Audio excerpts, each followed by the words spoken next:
Good evening, night wanderers, and welcome to Nachtmare Witness. Here, true and forgotten stories step out of the shadows, told in a calm voice to help you relax, clear your mind, and slowly drift into sleep.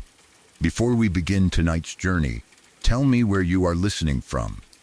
Leave your city or country in the comments below. It is always wonderful to see how far these stories travel through the night. You may hear a few short ads near the beginning of the video. After that, there will be no more interruptions, only the quiet darkness, the gentle sound of my voice, and the strange stories waiting ahead. So, lower the lights, get comfortable, and allow the world around you to slowly disappear. And if you enjoy peaceful nights filled with true fear, mystery, and unexplained events, please like the video, subscribe to Nachtmare Witness, and turn on notifications. Now close your eyes, take a slow breath, and listen carefully. Tonight, the darkness has something to tell you.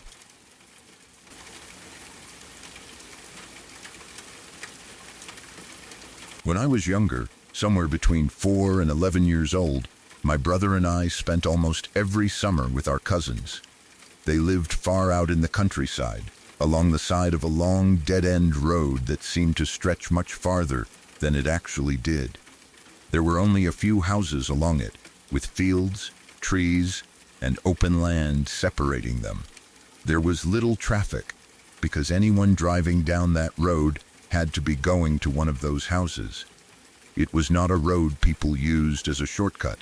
There was nowhere to go once you reached the end.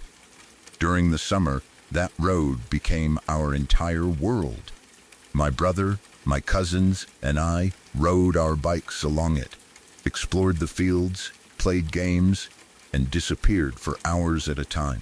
We knew every bend, ditch, tree, and driveway. We knew which dogs barked when we passed, and which parts of the road became muddy after rain. At the very end of the road was a group of old buildings that fascinated us. There was a summer home, an abandoned horse stable, and another abandoned house. The stable and the old house looked as though nobody had properly touched them in at least 60 years. The buildings were gray and weathered, and the land around them had become overgrown. Plants pushed through places that had once been carefully maintained. The garden had lost its shape, and the old paths were partly hidden by weeds. We did not know who owned the land. That mystery made the place more interesting. There were usually cars parked outside the summer home, but we never saw them move. We could visit several times over the course of a summer and find the vehicles in exactly the same positions. Dust and dirt seemed to collect around them, and there was never any sign that someone had recently opened a door or driven away. The doors and windows of the buildings also appeared untouched. Nothing changed. No curtains moved. No lights came on. No one ever called out to us or told us to leave. The place was always completely silent. The rest of the countryside was not truly quiet. There were birds, insects, wind moving through trees, and sometimes distant farm equipment. You could hear dogs barking far away, or a car traveling along another road. At the end of our road, however, the silence felt different. It seemed heavier. Even the normal sounds appeared to fade as we approached the buildings. As children, we did not discuss that feeling seriously. We were usually too excited about exploring. There were enough of us together that none of the buildings felt truly dangerous. I was normally with my older brother and 2 of my cousins. Being part of a group made us brave. One child might become nervous, but the others would laugh and keep going. Nobody wanted to be the first person to admit they were afraid. We often went to the property to play tag in the garden. The overgrown plants and old structures created perfect hiding places. We could run around the corners of the buildings, disappear behind trees, and surprise one another from the weeds. Sometimes we went closer to the abandoned house and tried to look through cracks in the boarded windows. The windows were covered, so we could never see much inside. That only made us more curious. We imagined all kinds of things behind the boards: old furniture, photographs, letters, hidden money, maybe even a skeleton. Children can create an entire history for a building without knowing a single real fact about it. The abandoned horse stable was much easier to explore. It was open, and there was no need to break or move anything to get inside. We could walk through the old stalls and imagine the horses that might once have lived there. The wood was aged and rough. Dust covered the surfaces, and parts of the building looked weak enough that we knew not to climb them. The stable was creepy, but it was also familiar. We visited it often enough that it became part of our summer games. The house was different.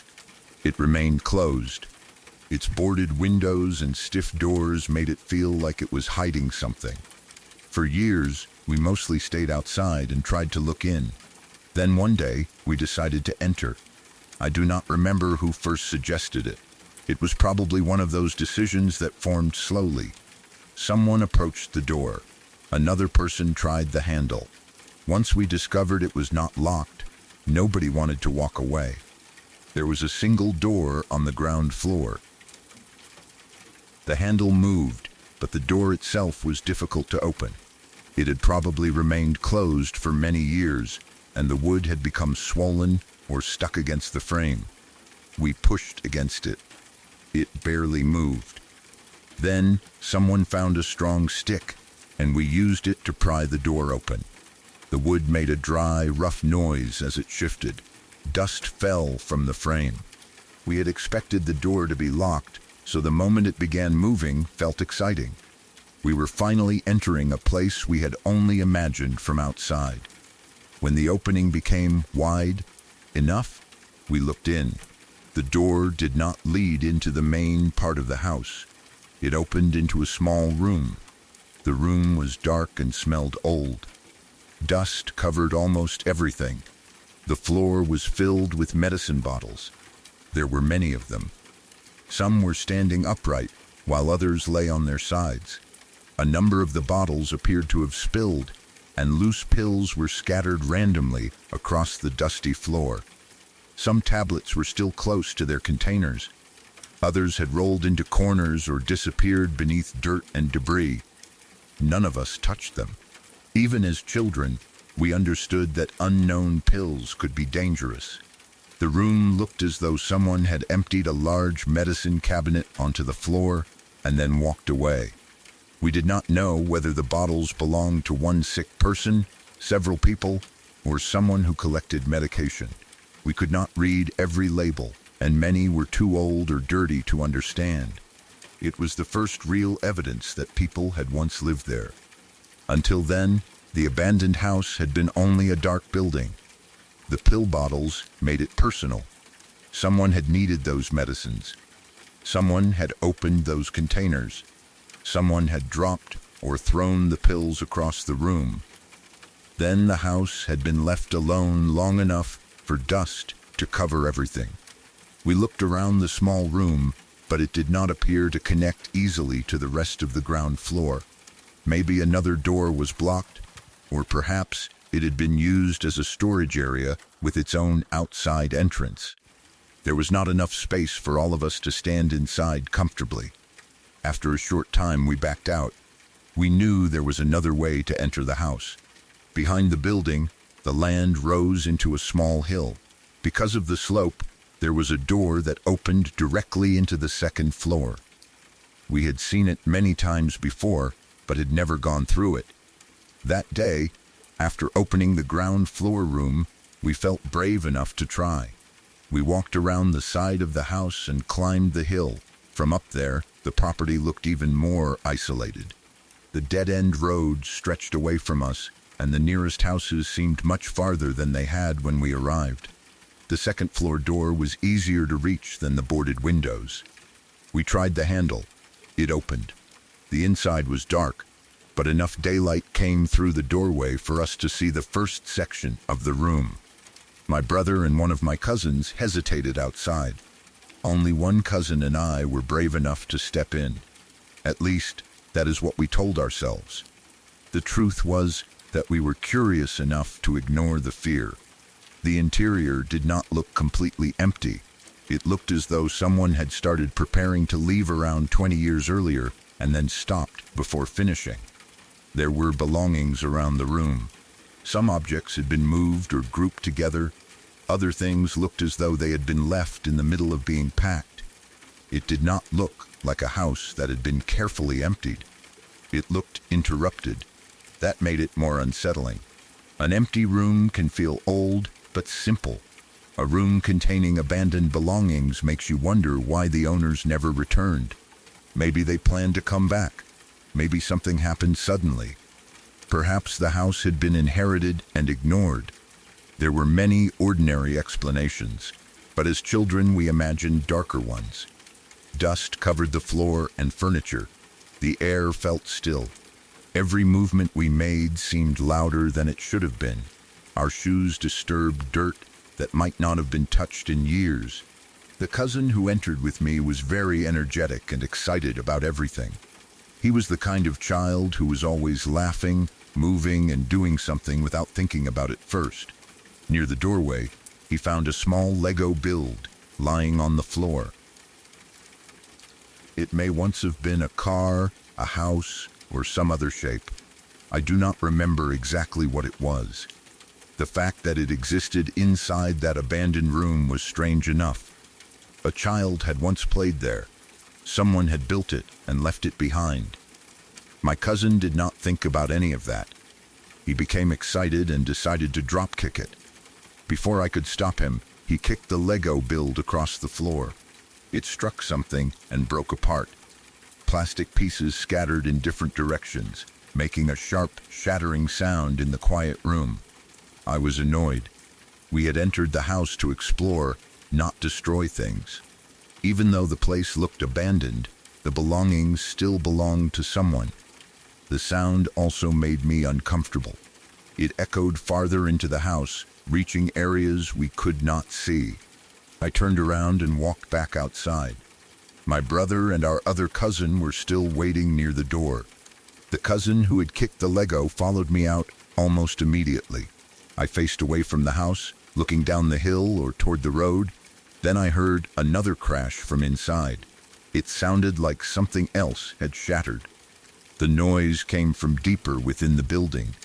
Without turning around, I shouted my cousin's name and told him to stop breaking things. I assumed he had remained inside and kicked or thrown another object. No one answered. For a second, the entire group became silent. Then my brother spoke. He said, he's right here." I turned around. My cousin was standing outside beside the others. All four of us were out of the house. Nobody had been inside when the second shattering sound happened. We stared at one another. The first crash had been easy to explain. My cousin had kicked the Lego structure, and we had seen the pieces scatter. The second crash had come after he left. It had sounded similar, perhaps louder, and it had clearly come from inside. There could have been an ordinary reason. The first impact might have caused something unstable to fall several seconds later. A shelf could have shifted. An object may have been balanced badly and finally dropped. Old houses settle. Animals move through abandoned rooms. But none of us calmly considered those possibilities in the moment. We only understood that something had broken inside an empty house. All of us stared at the open doorway. Nobody moved closer. The dark room beyond it looked different now. A moment earlier, it had been a place we had entered. Now it seemed like something inside had responded to us. It felt as though my cousin's first act of destruction had been answered by another. We stood there for what felt like 10 minutes, although it was probably much less. No one wanted to speak too loudly. We listened. At first there was nothing. Then we heard movement on the ground floor. It sounded like something scurrying. The noise was low and quick, as though a small animal were running across the floor beneath us. That gave me a small amount of relief. It could be a rat, raccoon, or some other animal living inside the abandoned building. A place left alone for decades would naturally attract wildlife. Then the sound changed. The light scurrying became heavier. The steps grew louder and more direct. Something seemed to be moving toward the stairs. The noise no longer sounded like one small animal. It sounded like heavy footsteps. They were coming up from the ground floor. Fast, not slow, uncertain steps. Something seemed to be sprinting up the staircase toward the second-floor room and the open door where we were standing. We did not wait to see what appeared. Nobody said, "Run." Nobody needed to. All four of us turned at almost the same time and raced down the hill. I have been frightened many times, but that moment felt different. I did not experience the exciting rush of adrenaline people sometimes describe. There was no feeling of adventure. There was only complete terror. My body moved because it had one clear command: get away. I did not look behind me. I did not want to see whether something had reached the doorway. Looking back might have slowed me down, and part of me believed that seeing whatever was following us would make the situation even worse. We ran toward our bikes as fast as our legs could carry us. The ground was uneven, and the hill made it easy to trip, but none of us slowed down. Branches and weeds pulled at our clothes. We reached the bikes, grabbed them, and began riding. There was no discussion about waiting or checking whether everyone had their belongings. We only wanted distance between ourselves and the abandoned house. We rode down the dead-end road faster than we normally dared. The countryside blurred around us. The long road that usually felt like part of our playground suddenly seemed like an escape route that was not long enough. I expected to hear something behind us. Footsteps, a shout, a bicycle that was not ours, maybe even the sound of something running along the road. I kept pedaling. I do not remember exactly where we stopped. We may have ridden all the way back to our cousin's house before speaking. When we finally did slow down, everyone tried to explain what we had heard. The second crash could have been caused by the first one. The footsteps could have been an animal. Perhaps several animals were moving through the house together. A raccoon or large dog could make heavy sounds on an old wooden staircase. The building might have shifted after we opened the door. Loose boards could have fallen in a sequence that only sounded like running. All of those explanations were possible. None of them changed how the event had felt. The movement had started below us. It had become louder. It had seemed to rush directly toward the only open exit. If it was an animal, we had probably frightened it. Maybe it had been hiding on the ground floor while we entered from above. When the Lego shattered, it panicked and ran upstairs, possibly trying to escape through the same door. That would be a reasonable explanation. But at the time, we did not see any animal. We did not hear claws scratching or an animal crying out. The footsteps sounded heavy enough for us to imagine a person. The house was supposed to be abandoned. If someone was living inside, that possibility was almost as frightening as a ghost. A stranger could have been sleeping there, hiding from the property owners, or using the building for something illegal. We had opened doors and entered without knowing whether the place was truly empty. Maybe the pill bottles were not as old as they appeared.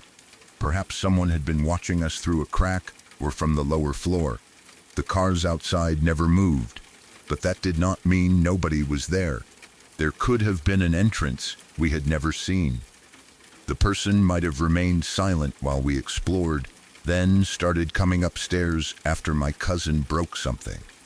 That explanation frightened me more as I grew older.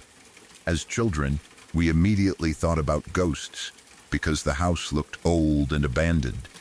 As an adult, the idea of an unknown person secretly living inside can seem more realistic and more dangerous. If someone had reached the upper room while we were still there, we might have been trapped between them and the doorway. We had no phone, no adult, and no easy way to get help. The nearest safe house was down a long road. We were children trespassing on land whose owner we did not know. A person inside might not have cared whether we meant harm. The other possibility is that the house was truly empty and the sounds came from the building itself. Old buildings make noise. Wood expands and contracts. Loose objects fall. Animals nest inside walls. A single impact can shake a shelf, causing another object to drop later. When several boards move in sequence, it can sound like footsteps. The shape of a house can also make sounds seem closer or larger than they are. What sounded like something running up the stairs may have been debris falling through the floors. We never stayed long enough to investigate. That was probably the right choice. Even if the explanation was ordinary, an abandoned house is dangerous. The floor could collapse. There could be broken glass, exposed nails, unstable stairs, mold, asbestos, chemicals, or dangerous medication. The room full of pill bottles alone should have convinced us to leave. We had no protective clothing and no adult supervision. Curiosity had made us ignore all of that. After the experience, I looked at the property differently. Before, it had been an interesting place at the end of the road. The stable was somewhere to explore. The garden was a place to play tag. The house was a mystery we wanted to solve. Afterward, the place felt occupied even when it appeared empty. The boarded windows seemed less like signs of abandonment and more like barriers meant to keep something inside. The unmoving cars became stranger. The silence felt deliberate. I wondered whether someone had watched us on all the earlier visits. Maybe a person had been standing behind the boards while we tried to look through cracks. Perhaps they had heard us playing in the garden. Maybe they knew exactly how often we came. Those thoughts may have been created by fear, but once they entered my mind, the property never felt harmless again. I do not remember whether we told the adults immediately. Children do not always admit they entered an abandoned building because they know they will be punished for trespassing. We may have changed the story or only said we heard something strange near the house. Perhaps we told one another not to mention the pill bottles or the broken Lego. I can imagine the adults telling us the sound was only an animal and warning us never to go inside again. They would have been right. Whatever caused the noise, we had placed ourselves in danger. For a while, we probably avoided going all the way to the end of the road. If we did return, I doubt we entered the house again. The open second-floor door may have remained exactly as we left it. That thought bothered me. We had forced open one lower door and opened another upstairs. If the house had been sealed for decades, we had changed it. Rain, animals, or people could now enter more easily. Part of me worried that opening the door had released something. I did not truly understand what that would mean, but children often see closed doors as protective barriers. If something strange happens after opening one, the mind connects the events. We opened the house. We broke a toy. Something broke another object. Then footsteps rushed toward us. It felt like a clear warning. Leave. I sometimes wonder what the Lego build looked like before my cousin destroyed it. A child may have made it many years earlier. Perhaps it had remained untouched on the floor for decades. We entered for only a few minutes and broke it. If someone had lived in the house or still cared about the belongings, the sound could have made them angry. Even if nobody was there, destroying it felt disrespectful. At the time, my cousin was only being silly. He saw a dusty toy and wanted to kick it. He did not think about its history. After the second crash, however, it felt as though the house itself had reacted. That is probably why the event stayed so clear in my memory. It had a strange pattern. One of us made a sound. Then, the empty house answered with the same kind of sound. We called out to the person we blamed. He was standing beside us. Then, something moved below. The movement became footsteps. The footsteps came toward us. Whether the pattern was coincidence or not, It felt intentional. I can still remember turning around when my brother said my cousin was outside. That was the exact moment the experience changed. Before that, I was only annoyed. I believed my cousin had ignored me and broken another object. When I saw him standing with the others, the annoyance disappeared. There was no time for my mind to find another explanation. The doorway was open behind them. The dark room was visible. Nobody was inside. Yet something had shattered. The silence between the second crash and the first movement below was almost unbearable. We were waiting for an explanation. When the scurrying began, we received one, but it was not comforting. Something was definitely moving. At first, the sound suggested a small creature. Then it became heavy enough to remove that reassurance. Perhaps the old stairs amplified the noise. A raccoon weighing only a small amount could sound like a person when running across loose boards. Several animals could sound even larger, but children do not calculate weight and acoustics while standing beside an abandoned house. We heard footsteps. We believed something was coming. So we ran. The terror remained even after we reached safety. My body may have stopped moving, but my mind continued waiting for the sound behind us. At night, I probably imagined the footsteps again. I pictured a dark figure reaching the upstairs doorway just after we disappeared down the hill. Maybe it stood there watching us ride away. Perhaps it had no face. Maybe it was an old person who lived secretly inside. My imagination could create many versions because we never looked back. Not knowing what came up the stairs allowed it to become anything. That is one reason unexplained events remain so powerful. If we had turned around and seen a raccoon, the fear would have ended. We might have laughed at ourselves. If we had seen part of the ceiling collapse, we would have understood the sounds. If a person had appeared, the story would have become a dangerous encounter with a trespasser or hidden resident. Instead, we ran before the final answer arrived. The footsteps exist permanently in the moment before the doorway. I have no proof they ever reached the second floor. I do not know whether anything stood where we had been. The story ends with us escaping. As I grew older, I became less certain that anything paranormal happened. Abandoned houses are full of ordinary dangers and strange sounds. The second shattering noise may have been delayed damage from the Lego hitting something.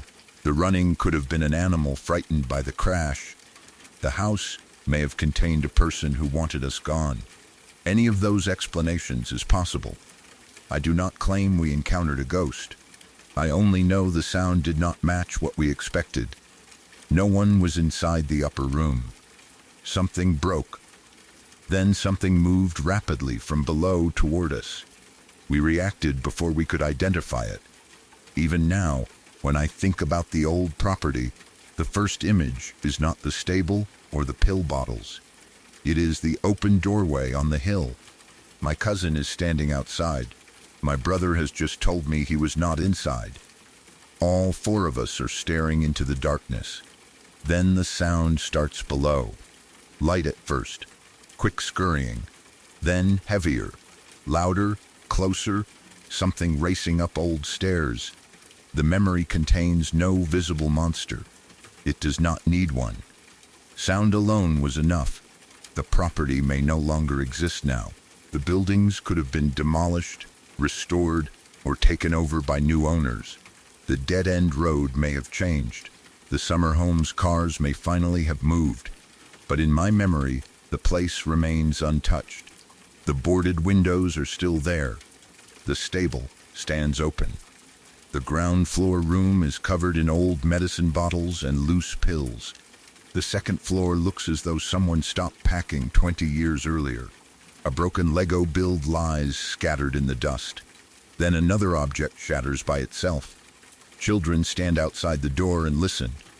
Something begins running upstairs. We reach our bikes and disappear down the road without looking back. I cannot say what was inside that house. It might have been an animal. It might have been a person. It might have been the old building shifting around us. Maybe fear changed ordinary noises into something much larger. But I remember the footsteps clearly enough to know why we ran. They did not sound distant. They did not sound slow. They sounded like something had heard us, started from the ground floor, and was coming up as fast as it could. I did not feel the thrilling kind of fear that comes from a game. I did not feel brave. I did not feel excited that we had found a good story to tell. I felt complete terror. For that short run down the hill, I believed that if I looked behind me, I would see something coming through the doorway. I never looked. None of us did. Whatever made the sound remained inside the abandoned house, and we made sure we were no longer there when it reached the top of the stairs.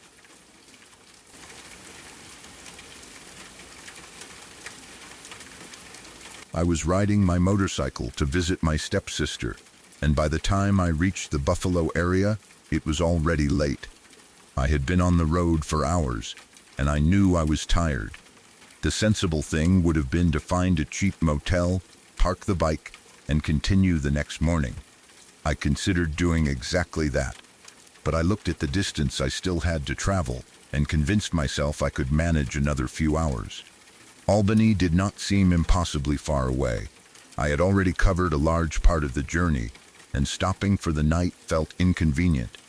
I would need to find a motel, pay for a room, carry my things inside, and then get up early and begin again. I told myself it would be easier to keep moving. That was the kind of decision that seemed reasonable while I was making it and completely foolish afterward. I was younger, and I had more confidence in my ability to push through exhaustion. I believed tiredness was something I could control through willpower. If my eyes felt heavy, I would open them wider. If my attention drifted, I would focus harder. If I became too comfortable, the cold air and the noise of the motorcycle would keep me awake. At least, that was what I told myself. The problem is that exhaustion does not care how determined you are.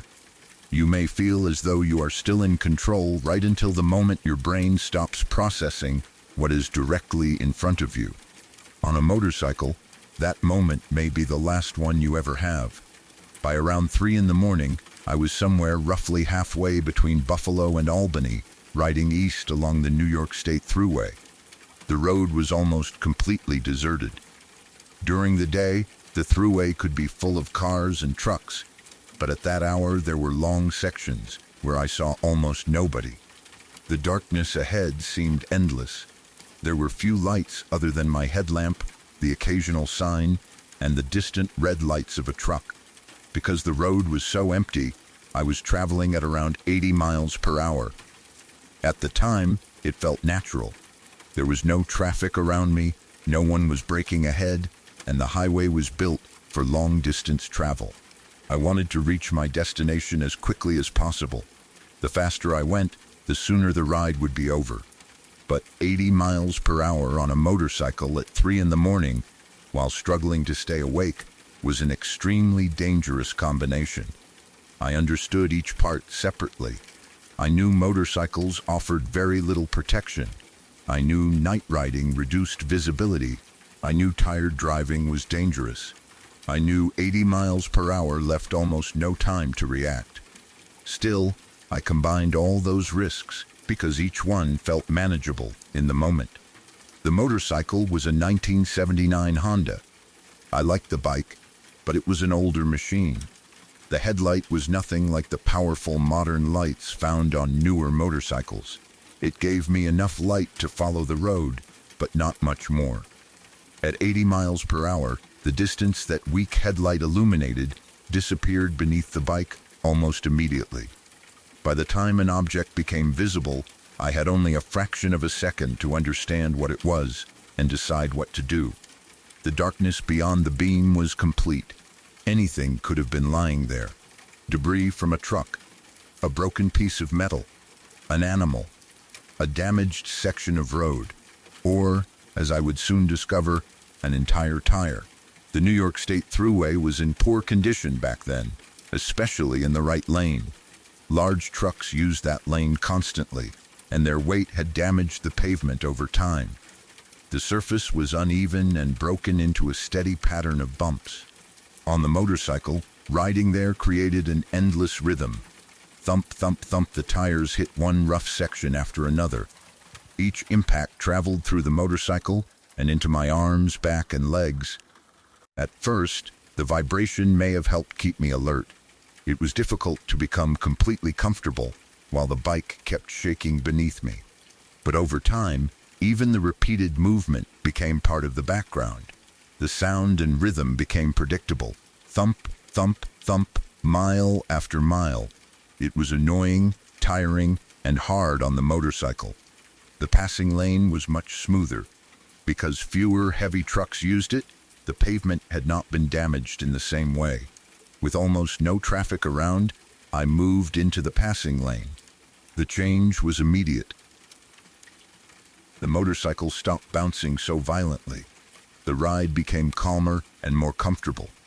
My hands did not have to fight the handlebars as much. My body relaxed. That comfort should have been another warning. I was already struggling to stay awake, and I had just moved from a rough lane that kept shaking me into a smooth lane that allowed my tired body to settle. The motorcycle moved steadily through the darkness. The engine produced a constant sound. Cold air pressed against me. The road lines flowed past in a simple, repeating pattern. There were no nearby vehicles demanding my attention. Nothing changed for long stretches of time. That is exactly the kind of environment where a tired mind begins shutting down. I did not fall fully asleep. At least, I do not remember closing my eyes for any significant length of time. But there is a dangerous state between being awake and sleeping, where a person continues moving while their awareness becomes weaker. You may still hold the handlebars, you may still keep the vehicle inside the lane, but you stop noticing details. Your reaction time becomes slower. Small moments disappear. Your mind begins operating on habit instead of active thought. I was riding on a highway at 80 miles per hour while entering that state.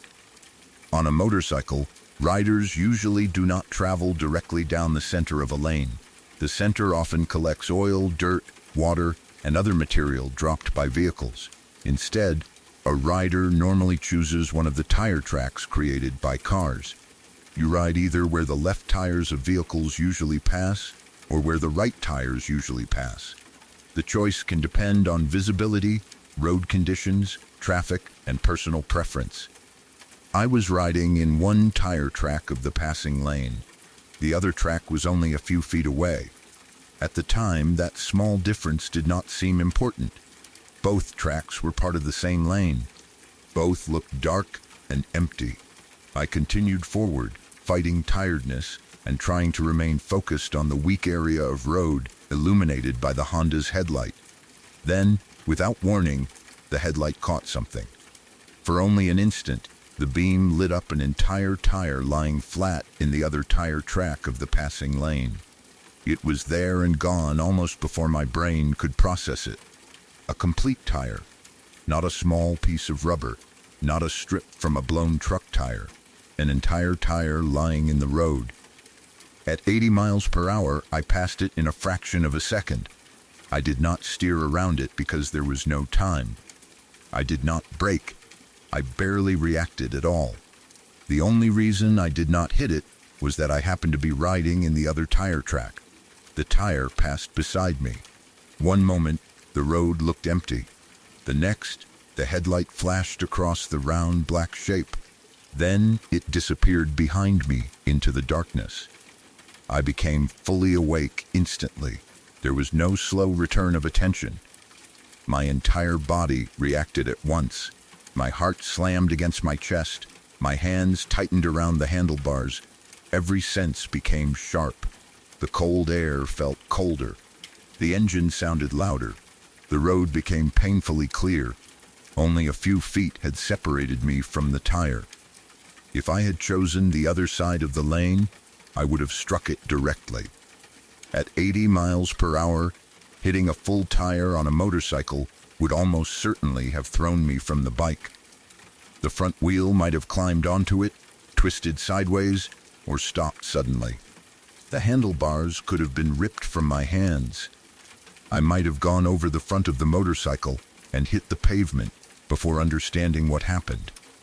Even with protective clothing and a helmet, a crash at that speed could easily have killed me. There was no traffic nearby to warn, no soft shoulder directly beneath me, no metal frame around my body. I was sitting on top of an engine and two wheels exposed to the road. If I had crashed, I could have slid for a long distance. The motorcycle might have landed on me. A truck could have come along later and failed to see me in time. I might not have been discovered until much later. All of that existed only a few feet to my side. The most frightening part was that I had done nothing to save myself. I could not take credit for seeing the tire early and avoiding it. I did not react skillfully. I did not make a smart emergency move. I survived because I happened to choose the empty track. If I had moved slightly to the right a few seconds earlier, the story would have ended differently. That realization removed every trace of sleepiness. I immediately moved back into the main lane. The rough pavement no longer bothered me. The thump, thump, thump felt almost comforting because each impact reminded me that I was awake and still on the motorcycle. I slowed down. The empty highway no longer felt peaceful. It felt dangerous.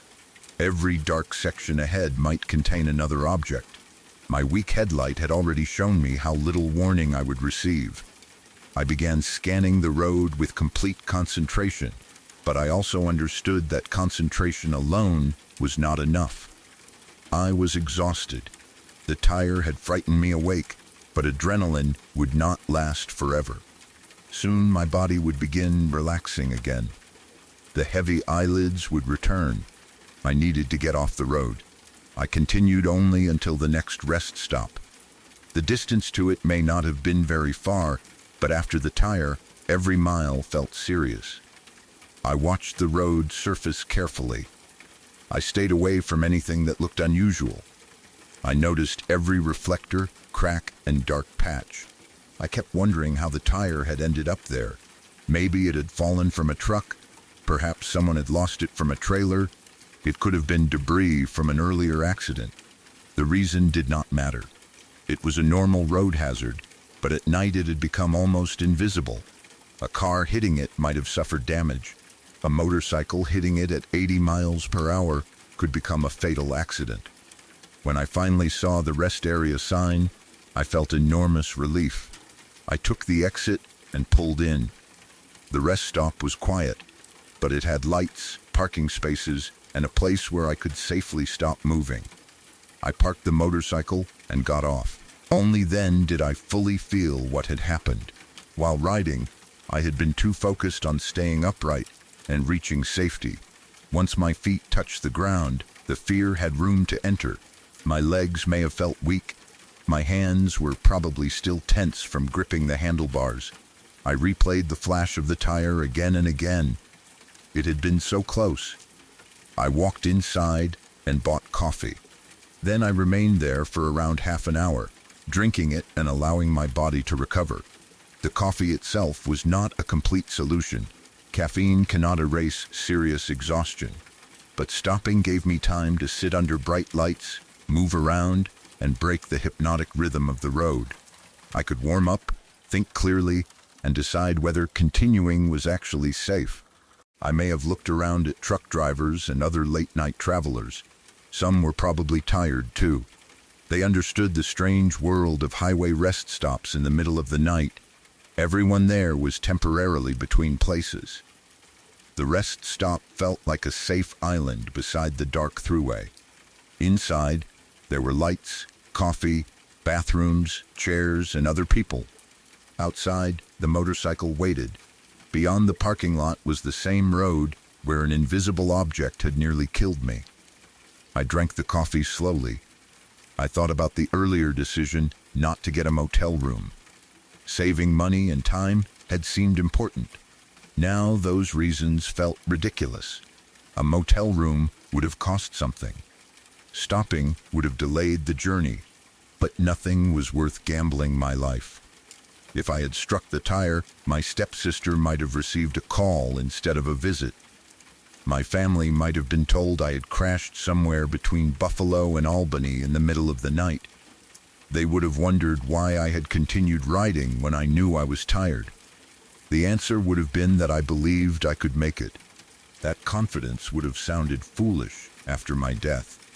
I also thought about how close fatigue had brought me to missing the danger completely.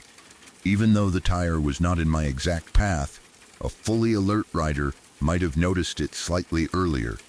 A stronger headlight would have helped, but awareness mattered too.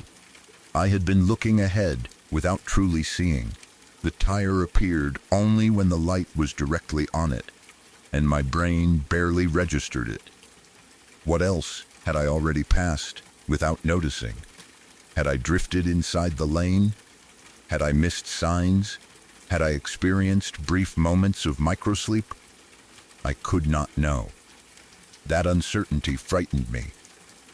People often imagine falling asleep while driving as a clear event. The driver yawns, closes their eyes, and the vehicle leaves the road. In reality, exhaustion can be much less obvious. A person may lose only a second or two.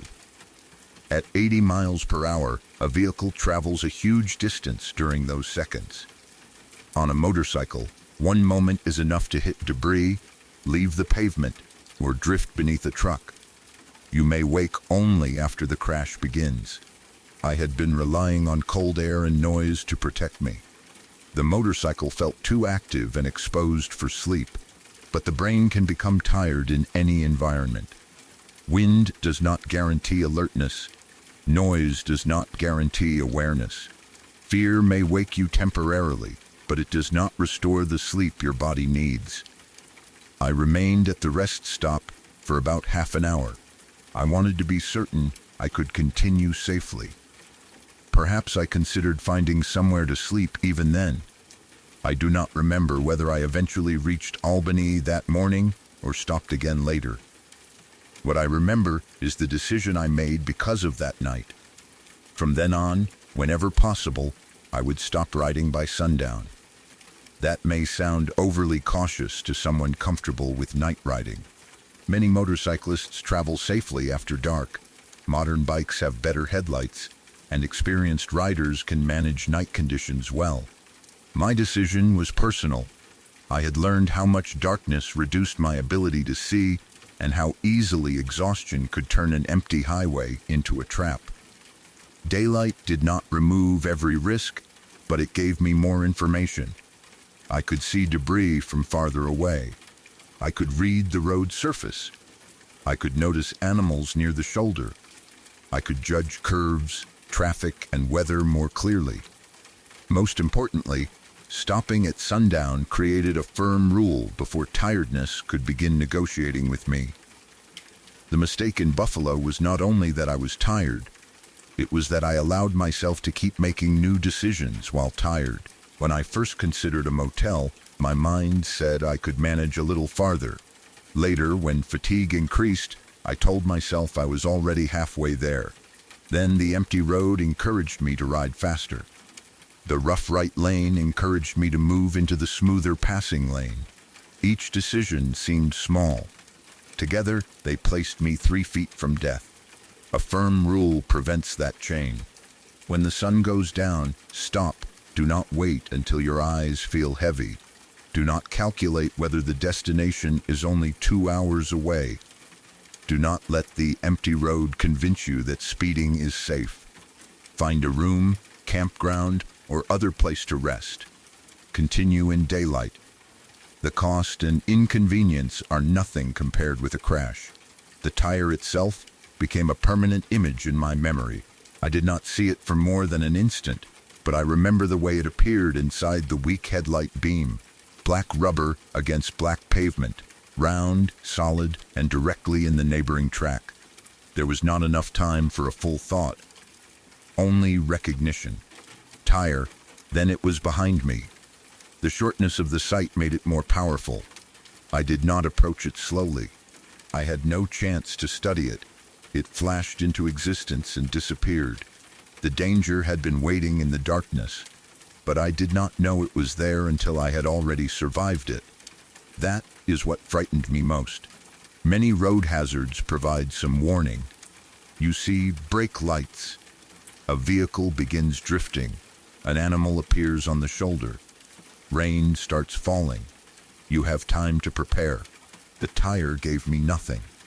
If it had been in my track, I would not have had a meaningful chance to avoid it. My life depended on a lane position I had chosen for ordinary reasons. Motorcycle riders understand that lane position matters. You choose a tire track to increase visibility, create an escape route, or avoid oil. But no rider can predict every object. That night, the left or right track was not a matter of small advantage. It was the difference between continuing and crashing. I have sometimes wondered who lost the tire. Did the driver know? Did they continue down the road without realizing it had fallen? Had anyone reported it? Was it removed before another vehicle struck it? Perhaps another motorcyclist came along later. I hope the object was cleared quickly. The idea that it remained there in darkness, waiting for someone else, is disturbing. I could not safely stop and remove it myself. At 80 miles per hour, I was far beyond it before I could react. Turning around on the thruway would have been dangerous. This was before everyone carried a phone that could easily report the exact location. Even if I had contacted authorities from the rest stop, I might not have known which mile marker I had passed. The hazard may have remained until a road crew or another driver found it. That possibility reminded me how much drivers depend on strangers. We assume vehicles are secured properly. We assume road crews remove debris. We assume other people report hazards. One careless load can create a deadly obstacle for someone miles behind. On a motorcycle, you are especially vulnerable to the mistakes of others. A car may drive over a small object without losing control. A rider may not have that ability.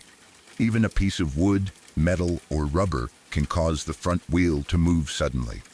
There is no spare set of wheels to keep the vehicle upright. The night also changed the way I understood speed. 80 miles per hour felt smooth on an empty highway. Without nearby traffic, the motorcycle did not seem to be moving extremely fast. The road flowed beneath me, and the speed became normal. The tire revealed the truth. At 80, the world arrived too quickly. The entire visible area in front of me lasted only seconds. The weak headlight created a short tunnel, and I was crossing that tunnel faster than my tired brain could react. Speed does not only increase the force of a crash, it removes time. A rider may have the skill to avoid an obstacle at 50 miles per hour and no chance at 80. When tired, the available reaction time becomes even shorter. I had voluntarily taken away nearly every safety margin. I was traveling fast. I could not see far. I was exhausted. The road was unfamiliar. There was almost no traffic to help reveal hazards. I had moved into the passing lane for comfort. My survival depended on luck. That is not a situation I ever wanted to repeat. The half hour at the rest stop may have seemed like a small delay earlier in the evening. Before the tire, I had not wanted to stop long enough to sleep. Afterward, 30 minutes felt necessary. It is strange how danger changes the value of time. Before, every minute spent stopped felt like a minute lost. After, every minute under the rest area lights felt like one more minute alive. I did not care about arriving late. I cared about arriving at all. The coffee tasted like safety. The chair felt better than the motorcycle seat. The bright room felt more valuable than any progress on the road. I watched myself become calmer. My breathing returned to normal. My grip loosened. The image of the tire remained, but the immediate shock began fading. That fading was dangerous too. Once fear passes, people can convince themselves the risk was not serious. I could have said it was only a tire in the other track. I never actually hit it. Nothing bad happened. Maybe I had overreacted, but I refused to minimize it. Nothing happened because chance placed me a few feet away. The lesson was still real. A near miss is not proof that the behavior was safe. It is proof that the outcome could have been different. I have carried that understanding into other parts of life. People often judge danger only by results. If they drive tired and arrive safely, they believe they handled it.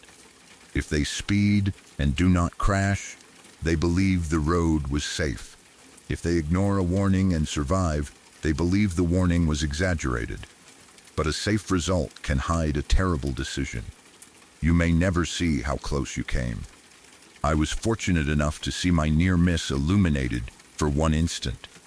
The tire showed me exactly what had almost happened. Without it, I might have continued riding tired on many other nights. I might have believed I was especially capable of pushing through exhaustion. The eventual crash could have happened years later on another road.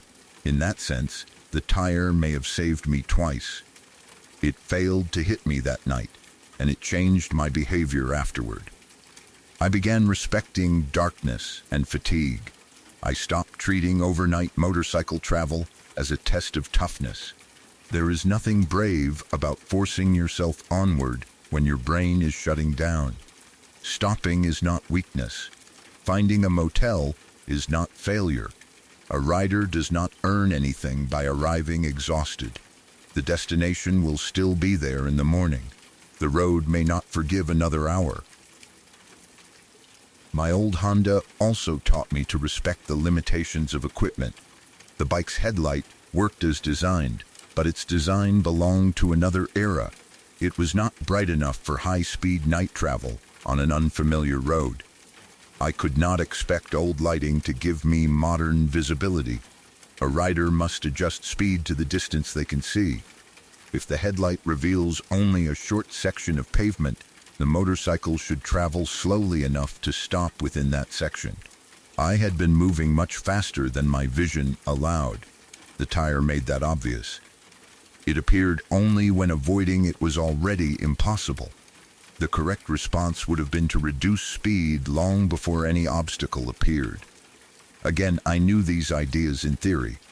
Experience made them real. Advice can feel abstract until it is connected to a specific image. For me, safe night speed will always be connected to a tire flashing beneath a 1979 Honda headlight. Fatigue will always be connected to the thump, thump, thump of the damaged right lane. Stopping early will always be connected to a rest stop at 3 in the morning and half an hour of coffee after nearly dying. I can still imagine the alternative version. I choose the other tire track. The headlight flashes across the tire, but this time it is directly ahead. The front wheel strikes it. The bike lifts or turns sideways. I leave the seat. There is a violent impact, then sliding. The motorcycle breaks apart across the lane. Perhaps I remain conscious for a few seconds. Perhaps not. The highway is mostly empty, so no one sees the crash immediately.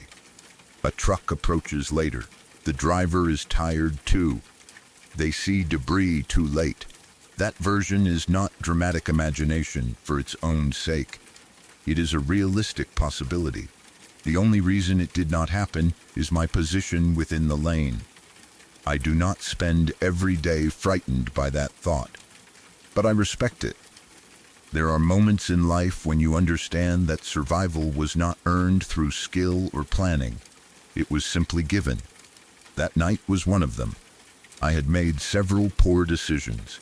I rode past the point where I should have stopped. I traveled too fast for the conditions. I depended on a weak headlight. I chose comfort over the rough lane without considering how smooth riding might worsen my tiredness. Yet, I reached the rest stop alive. That deserves gratitude, not pride. After finishing the coffee, I eventually returned to the motorcycle. The road was still dark, the destination was still ahead, but I was no longer pretending the journey was ordinary. I had been warned. I rode with more care, knowing that another piece of debris could appear at any moment. Whether I stopped again or completed the trip, I remember reaching my stepsister safely. The visit continued. Life moved forward, but the rule remained. Whenever possible, stop riding at sundown. Do not wait until 3 in the morning to admit you are tired. Do not let the quiet road make you careless. Do not assume you will see danger in time. Sometimes the only warning you receive is a flash of black rubber in the track beside you. By the time you understand what you saw, you have already either survived it or hit it. That night, I survived. I was riding halfway between Buffalo and Albany at 80 miles per hour, trying hard not to fall asleep. The right lane was rough from trucks, so I moved into the smoother passing lane and chose one of the normal tire tracks. My old Honda's weak headlight showed me only a short distance ahead. Then, for one instant, it lit an entire tire lying in the other track. I passed it before I could react. I became completely awake. At the next rest stop, I parked the bike and spent half an hour drinking coffee, thinking about the few feet that had separated me from a fatal crash. I had chosen not to get a motel because I believed I could make it a little farther. After that night, I understood that reaching a destination was never worth riding past the point where my body needed rest. The road had given me one warning without making me pay the full price. I decided not to ask for another.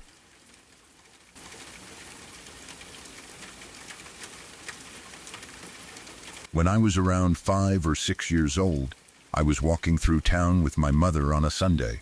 It was one of those busy days when many families were outside, cafes were full, and children were playing in every open space they could find. At that age, the world felt small and familiar. If my mother was nearby, I believed I was safe. I did not yet understand how quickly a normal afternoon could become dangerous, or how easily a stranger could use a child's curiosity to lead them away. My mother ran into a friend while we were walking. They decided to sit down at a cafe and drink coffee together.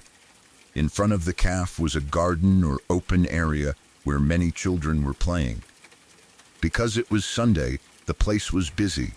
Parents were sitting at tables, talking and relaxing, while children ran around nearby. I became bored almost immediately. Adult conversation seemed to last forever when I was that age. My mother and her friend were talking about things that meant nothing to me, and I wanted to move around instead of sitting quietly beside them. My mother told me I could go play with the other children in the garden. From her point of view, it probably seemed safe. The garden was directly in front of the cafe. There were many children around and many adults nearby. I was not being sent down an empty street or into a hidden park. I was supposed to remain close enough for her to see me. I joined the children and began playing. I do not remember exactly what game we were playing. Children that age do not always need a formal game. We may have been running, chasing one another, picking things up from the ground, or simply moving between small groups. The area felt cheerful and normal. People were talking. Cups and plates were being placed on tables. Children were laughing and shouting. Nothing about the scene suggested that I was in danger. Then a young man approached me. At the time, he looked very old to me. When you are 5 or 6, almost every adult looks old. Looking back now, I think he was probably only around 20 to 25 years old. He spoke to me as though he had something special to show me. He asked whether I wanted to see a beautiful bird and her heart. It was a strange question, but I was a child. Children are used to adults telling unusual stories. Fairy tales contain talking animals, magical objects, hidden treasures, and impossible things. A beautiful bird with a heart hidden somewhere did not immediately sound like a warning. It sounded mysterious. I asked him where the bird was. He told me he would show me. He said it was not far away. That was all the reassurance I needed. I said yes and followed him. I did not look back toward my mother. I did not tell her I was leaving the garden. I did not ask whether she knew the man. I simply trusted that because he spoke calmly and promised to show me something interesting, it was safe to go with him. He took my hand. That detail remains very clear to me. His hand around mine made it harder to change direction or walk away without making a decision. It also made the situation look normal from a distance. An adult walking hand in hand with a child may appear to be a parent, older brother, uncle, or family friend. Anyone who saw us might have assumed I belonged with him. I followed him away from the calf. He had said the place was not far, and thankfully that part was true. He led me into a nearby yard. The noise from the calf and garden may still have been faintly present, but the yard felt separate. We were no longer surrounded by groups of children and adults. The moment we entered, the situation began to feel different. The man told me I had to sit on his lap. He said he would invite the bird to come. Then he began explaining that he had buried the bird's heart in the yard. He said he would bring a beautiful girl, and then the bird would have her heart back. Even as a young child, I could tell something was wrong. I did not fully understand what he meant. I did not know why a bird's heart would be buried in the ground, why I needed to sit on his lap, or what a beautiful girl had to do with any of it. His story no longer sounded magical. It sounded disturbing. The way he spoke made me uncomfortable. The yard felt too quiet. The calf suddenly felt farther away than it really was. I realized I was alone with a stranger who had led me away without my mother knowing. I may not have had the words to explain the danger, but my instincts were warning me. Something inside me said that I should not sit on him. Something said that the bird was not real, or at least that his story was not what it appeared to be. I told him I did not want to. I said I did not care about the bird anymore.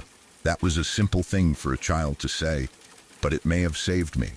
I did not try to argue with him or ask more questions. I did not wait for him to explain. I turned and ran. Behind me, he shouted for me to come back. Hearing him call after me made the danger feel real. If the situation had been harmless, he could have allowed me to leave. He could have said goodbye or walked me back to the other children. Instead, he wanted me to return. I ran as fast as my small legs could carry me. I did not look back. I was afraid that if I slowed down, he would catch me. The distance back to the calf was short, but it felt much longer while I was running. I kept expecting a hand to grab my arm or the back of my clothes. I imagined him directly behind me. I could hear my own breathing and the sound of my feet hitting the ground. The normal Sunday noise began growing louder as I got closer. The calf appeared ahead. My mother was outside looking for me. She was crying. She had realized I was gone. The children were still there, but I was not among them. She must have searched the garden, called my name, and asked people whether they had seen me. For a parent, even a few missing minutes can feel endless. She did not know I was only a short distance away. She did not know who had taken my hand. She did not know whether I had wandered into the road, been injured, or been taken away. By the time I returned, she was frightened enough to cry in front of everyone. I ran back to her. She probably grabbed me, hugged me, and asked where I had been. I did not tell her the truth. I only said I had wandered away. I do not fully know why I hid what happened.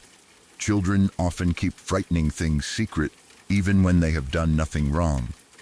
I may have believed I would be punished for leaving the garden. My mother had told me to play nearby, and I had followed a stranger without telling her. I may have felt ashamed or embarrassed. Perhaps I did not know how to explain the story about the bird, the buried heart, and the man wanting me to sit on his lap. Maybe I worried that the adults would not understand. The stranger's words were strange enough that I may have wondered whether I had misunderstood him. It was easier to say I had wandered. That explanation made the event sound like a simple childhood mistake. My mother had no way to know how close the situation may have come to becoming something much worse. She probably scolded me, told me never to leave again, and held my hand tightly after that. The man may still have been nearby. He could have watched me return to her. He may have walked away as soon as I escaped. I do not remember seeing him again. Because I never told my mother, nobody searched for him or asked the people around the calf whether they recognized him. No report was made, at least not because of my experience. He disappeared back into the town as easily as he had appeared. That part has troubled me as I have grown older. At 5 or 6, I knew only that he was creepy and that I wanted to get away. As an adult, I understand how serious the situation was. A young man approached a small child who was playing near a calf. He used an unusual story to gain my attention. He told me the place was nearby, so I would not be frightened. He took my hand and led me out of sight of my mother. Once we were alone in a yard, he told me to sit on his lap. Then he connected me to a story about a buried heart and a beautiful girl. I cannot know exactly what he intended. I escaped before anything else happened. It would be wrong to claim with certainty that he planned to kidnap or assault me when I do not have proof. But nothing about the situation was appropriate or safe. A normal adult does not secretly lead a stranger's young child away from a public place. A safe adult does not ask that child to sit on his lap in a private yard. A person with good intentions would first speak to the parent. He did not. He chose a child who was temporarily separated from direct supervision. He used my curiosity. He created a story designed to make me follow him willingly. That is what frightens me now. He did not need to pull me away by force. He did not threaten me. He did not cover my mouth or drag me into a vehicle. I walked with him. I placed my hand in his. From the outside, it might have looked completely ordinary. Children are taught to fear obvious strangers who offer candy from a van or try to grab them in a dark street. This man did something quieter. He offered a mystery, a beautiful bird, a hidden heart, a secret nearby. For a young child, that was enough. He understood how to speak in a way that made me curious rather than afraid. I sometimes wonder whether he had used the same story before. The words were so unusual that they seemed prepared. Maybe he invented them in the moment. Perhaps he had seen me playing and chose the first strange idea that came into his mind. But the connection between the bird, its buried heart, and bringing a beautiful girl felt almost like part of a story he had already created. The thought that he may have practiced it on other children is deeply disturbing. I hope he never harmed anyone. I hope I was the only child he approached, and that my refusal frightened him enough to stop. But I cannot know that. Because I never told my mother, no adult had the chance to identify him. If he remained in that area, he could have approached another child later, someone younger, someone more trusting, someone too frightened to say no. That possibility creates guilt, even though I know logically that I was only a child. A 5-year-old should not be responsible for stopping an adult from hurting other people. I did what I could. I recognized something was wrong and ran. That was enough for a child in that moment. Still, as an adult, I imagine what might have happened if I had told my mother immediately. She might have called the police. People at the calf might have helped search. Someone may have recognized the man or known which yard he entered. Perhaps he would have been questioned. Maybe another family had reported similar behavior. Or maybe nothing would have happened because the information was too limited. I will never know. I also imagine what could have happened if I had obeyed him? What if I had sat on his lap? Would he have touched me? Would he have stopped me from leaving? Would another person have been waiting inside a building? Would he have taken me farther away? The yard was close to the calf, but a short distance can be enough. He may have planned only to frighten me, or behave in some strange but non-violent way. But I do not believe it was safe to remain and find out. The fact that he shouted for me to come back supports the feeling that he did not want the interaction to end on my terms. If he had physically grabbed me when I turned away, I might not have escaped. I was very small. He was a young adult. He could have lifted or restrained me easily. Perhaps my sudden decision surprised him. Maybe he did not expect a child to refuse after following so far. By running immediately, I created distance before he reacted. I was also lucky the calf was nearby. If he had led me several streets away before making the request, I might not have known how to return. I could have become lost, even after escaping. My mother may have searched in the wrong direction. The stranger could have followed me and tried again. Instead, I only had to run a short distance to reach adults and other children. That small fact may have made all the difference. My mother's face when I returned is another part I cannot forget. She was crying because she believed something terrible may have happened. At the time, I may have felt guilty for upsetting her. I probably thought saying I had wandered would make the situation less serious. In reality, the truth would have explained why I disappeared so suddenly. She may have blamed herself for looking away or allowing me to play without watching every second. Parents often do that after a close call. But the blame belonged to the adult who approached me. Children wander. They become curious. They trust people. Adults are responsible for not exploiting those qualities. My mother was sitting only a short distance away in a crowded place on a Sunday afternoon. She had every reason to believe I was safe among the other children. The man deliberately used the brief gap in her attention. This experience changed the way I think about public safety. Danger does not only exist in empty streets or isolated places. A child can be approached in front of a busy calf. Many witnesses can be nearby without realizing anything is wrong. A stranger can take a child's hand and walk away while everyone assumes they belong together. The crowd may actually make the act easier because no single person feels responsible for watching. Each adult assumes another adult knows the child. The man may have understood that. He did not need to hide behind a wall and pull me out of sight. He could walk normally through a public space. Confidence makes suspicious behavior look ordinary. I sometimes wonder whether anyone noticed us. Maybe another parent saw him take my hand. Perhaps a waiter looked through the calf window. Someone may have thought he was my older brother. No one stopped us. That is not necessarily because they were careless. Nothing about the scene would have looked alarming unless they had seen him approach me alone. That is why teaching children clear safety rules is so important. At that age, I did not understand that an adult who truly needed help would ask another adult, not a small child.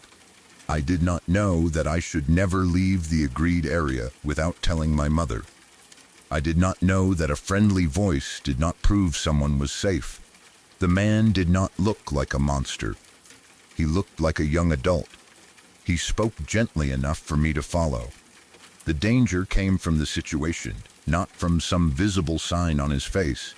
The story about the bird has stayed with me because of how strange it was. He asked whether I wanted to see a beautiful bird and her heart. Birds are often connected with freedom, beauty, songs, and nature. A heart can mean love. To a child, those words could sound magical. Then he changed the story. The heart was buried in the yard. A beautiful girl was needed to bring it back. That became darker. I do not know whether he meant that I was the beautiful girl. Perhaps he was trying to make me feel special. Predatory or manipulative adults sometimes use praise to lower a child's guard. They tell the child they are mature, beautiful, brave, or chosen. The child may feel proud and become more willing to cooperate. Again, I cannot know what he intended, but the words may have been designed to place me inside his story. The bird needed a girl. I was the girl he had brought into the yard. Then he said I needed to sit on his lap. That was the moment the imaginary story turned into a physical demand. My instincts reacted before my mind could explain why. Children often sense discomfort long before they understand adult behavior. The body tightens. The person's voice suddenly feels wrong. A place that seemed interesting becomes frightening.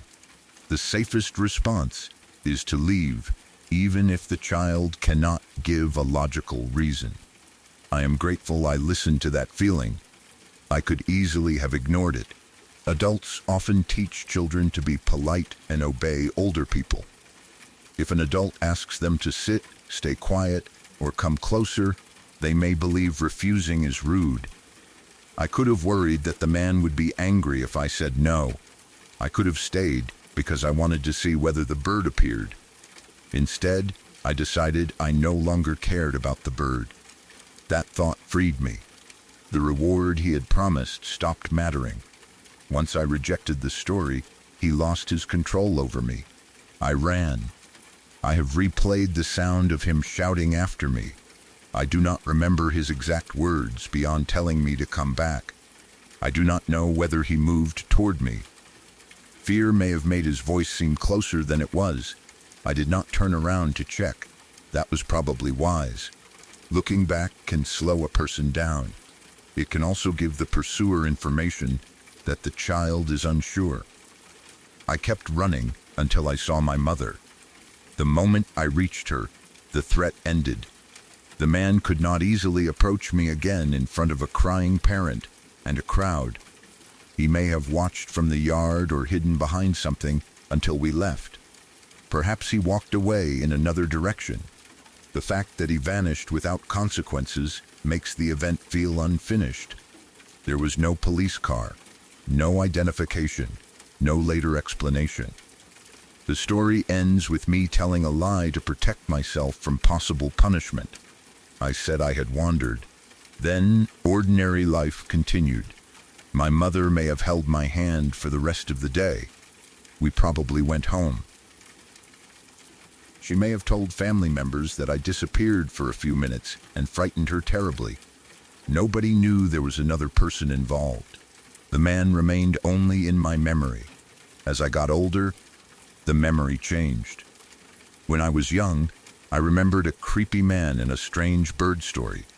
As a teenager, I understood he had tried to isolate me.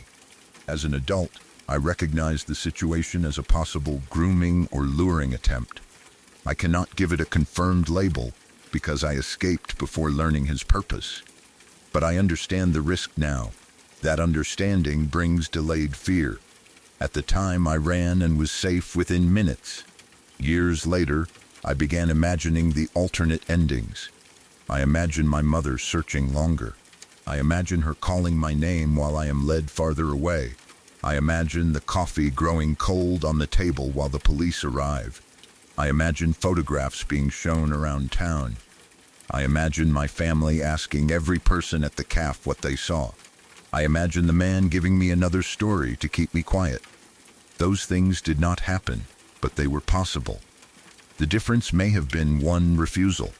I would rather not. I do not care about the bird. Then, running. That is frightening because children do not always make that choice. A child might stay because they want to be polite. They may freeze. They may not realize anything is wrong until the adult is physically holding them. I was fortunate that my fear came early enough to help me. The experience also taught me that secrecy protects the wrong person. I did not mean to protect him when I lied to my mother. I was protecting myself from embarrassment or punishment. But by keeping silent, I allowed him to disappear. Children need to know they will not be blamed for telling the truth. They need to hear that if an adult tricks them, threatens them, or asks them to keep a secret, they can tell a safe person without getting into trouble. Even if they broke a rule by leaving, the adult's behavior is still the bigger issue. If I had believed my mother would focus only on protecting me, I might have told her. Perhaps she would have been angry that I followed him, but she would also have understood that I had been targeted. I do not blame my younger self. I was 5 or 6. I had just escaped something I did not understand. My brain chose the easiest explanation. I wandered. That was all. Sometimes I consider telling my mother now if she does not already know. She might be shocked that I carried the memory for so long. She may feel guilty despite having no way to change the past. She might remember the exact day, the calf, and how terrified she was. Perhaps she always suspected I had gone with someone, but did not want to frighten me further. I cannot know what she thought. For me, the lasting effect is not constant fear. I do not spend every day thinking about the man. But when the memory returns, it arrives with the same question. What did he want? I will never have an answer. Maybe he was mentally unwell and telling a strange story without understanding how frightening his behavior was. Maybe he wanted to touch me. Maybe he planned to take me somewhere else. Maybe he wanted only power over a frightened child. None of those possibilities is harmless. The lack of certainty does not make the situation safe. It only means I escaped before his intention became clear. I hope he never approached another child. I hope someone stopped him. I hope the experience frightened him enough to change. But hope is all I have. There is also the possibility that he continued and eventually harmed someone. That thought is painful because I remember his face only as a young man who looked old to me. I do not know his name. I could not identify him now. He may still be alive somewhere. He may have children or grandchildren. People around him may have no idea what he once did in a quiet yard near a calf. Or perhaps he was caught for something later. There is no way for me to connect the memory to a real outcome. The most important thing is that I returned. My mother was crying in front of the coffee shop, and then she saw me running toward her. The worst moment of her life ended in relief. She did not have to go home without me. My family did not have to spend years wondering. I did not become a missing child remembered through an old photograph. I was only a frightened little girl who said she had wandered too far. The ordinary ending hides how serious the beginning was. That day started with coffee and children playing in a garden. A stranger offered to show me a beautiful bird. He held my hand and led me away. Inside a yard, he told me the bird's heart was buried and that I needed to sit on his lap. My instincts told me to leave. I ran. He shouted after me. My mother was already searching. That is the full shape of the memory. No ghost appeared, no weapon was shown, no one physically injured me. Still, it remains one of the most frightening things that happened in my childhood, because I now understand how little separated safety from disaster. The man did not need to be stronger than a locked door or faster than a car. He only needed me to remain curious for a few more minutes. I stopped being curious just in time. I told him I did not care about the bird. Then I ran back toward the sound of people, the calf, and my mother. To this day, I still imagine everything that could have gone wrong. I imagine it because the real event ended before the danger revealed its final form. I will never know what would have happened if I had sat on his lap. I will never know why he chose me. I will never know whether another child heard the same story. All I know is that something inside me recognized the danger before I had the words for it. That feeling told me to leave. I listened. Because of that, I reached my mother while she was still standing outside the calf, crying and calling for me.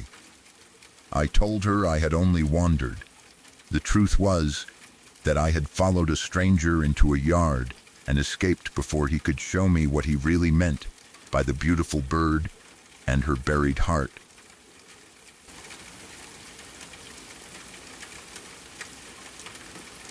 I have had two moments in my life when everything changed within only a few seconds. In both situations, I was doing something completely ordinary. I was not looking for danger, taking some extreme risk, or expecting anything unusual to happen. One moment began while I was driving on my birthday. The other happened while I was working as a delivery driver. Both could have ended my life. The first happened on my birthday. I was driving my car, probably thinking about the rest of the day and whatever plans I had. A birthday is supposed to feel different from an ordinary day. Even if nothing big is planned, there is usually a sense that the day belongs to you in some small way. You expect messages from friends, food, maybe a celebration, and hopefully something good to remember later. I did not expect my birthday memory to become the sound of metal crushing, airbags exploding, and my vision disappearing. I was traveling behind another car when someone suddenly cut in front of the vehicle ahead of me. It happened too quickly for anyone to prepare. The driver in front had no choice but to slam on their brakes. I saw their vehicle slow sharply and immediately pressed my own brake pedal as hard as I could. There is a particular feeling that comes when you know your car is not stopping quickly enough. You push the brake farther. Your body becomes stiff. You look at the vehicle ahead and watch the distance disappear. For a split second, part of your mind believes the brakes will catch and you will stop only inches away. Then you realize they will not. My brakes were not good enough. Whether they were worn, weak, or simply unable to stop the car within the small distance I had, I do not know. I only know I pressed them, and the car continued moving. There was no open lane I could safely move into. There was no time to check mirrors, turn away, or do anything clever. The rear of the car ahead rushed toward me. Then came the impact. The front of my car slammed into the vehicle. The crash was violent enough to total my car. The sound was much louder than anything I had experienced from inside a vehicle. Metal folded, glass and plastic shook. My body was thrown forward against the seatbelt. At almost the same instant, the airbags deployed. People often imagine airbags as soft pillows that gently appear between you and the dashboard. They are not gentle when they deploy. They explode outward with enormous speed. The sound was like a gunshot or a small explosion inside the car. There was a bright flash, a violent pop, and then the air around me filled with dust, smoke, or chemical residue from the airbag system. The bag struck my face before I fully understood that the collision had happened. For a moment, the entire world became noise and light.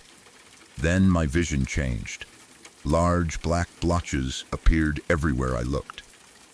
They were not small floating dots or normal spots caused by looking at a bright light. They covered almost everything. I could see only fragments around them. It felt as though approximately 95% of my vision had disappeared. I was not necessarily medically blind, and I cannot say exactly what caused it. It may have been the flash, the force of the airbag, the dust and gases released during deployment, or a combination of those things. From my perspective, I could barely see. That was terrifying. The crash itself had happened. The car was no longer moving, but I did not know whether the danger was over. I could smell the strange chemical odor from the airbags. The inside of the vehicle looked smoky. My ears may have been ringing from the deployment. I did not know whether the car was on fire, whether fuel was leaking, or whether another vehicle might crash into us from behind. I needed to call emergency services. I reached for my phone. The black shapes covered the screen. I could not clearly see the numbers. I tried to dial 911, but I could not tell what I was pressing. Today, many phones can place an emergency call through voice commands or special buttons. In that moment, I was frightened, disoriented, and unable to use the screen normally. I held the phone close to my face, hoping the words or numbers would become visible. They did not. I moved it farther away. That did not help either. The black areas stayed in my vision, no matter where I looked. I remember the helplessness of knowing the phone was in my hand and help was only 3 numbers away, yet I could not make my fingers complete the call. I tried blinking. I may have rubbed my eyes, which probably was not a good idea after an airbag deployment, but panic makes people act without thinking. I expected my vision to clear immediately. It did not. The black blotches remained.